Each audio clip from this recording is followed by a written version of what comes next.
पुराने ज़माने की बात है। एक शहर में एक अंधा शख्स रहता था।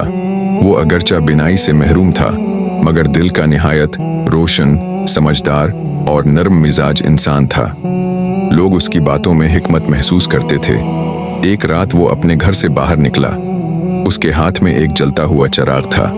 गुजरने वालों ने जब ये मंजर देखा तो हैरान रह गए। एक शख्स ने हंस कर कहा, अरे भाई, तुम तो अंधे हो, तुम्हें उस चिराग की क्या जरूरत? तुम तो देख ही नहीं सकते।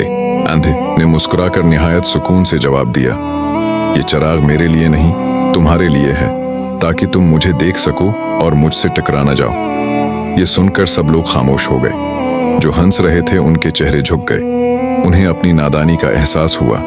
मौलाना जलालुद्दीन मोहम्मद रूमी इस हिकायत के जरिए हमें एक गहरी बात समझाते हैं। इंसान हमेशा अपने फायदे के लिए नहीं जीता, बल्कि दूसरों के लिए आसानी पैदा करना ही असल दानाई है। अक्सर हम किसी को देखकर फौरन फैसला कर लेते हैं, मगर हकीकत इससे कहीं ज्यादा गहरी होती है। हर इंसान का अमल बज़ाहिर सादा लग सकता है, मगर उसके पीछे एक बड़ी हिकमत छिपी हो सकती है।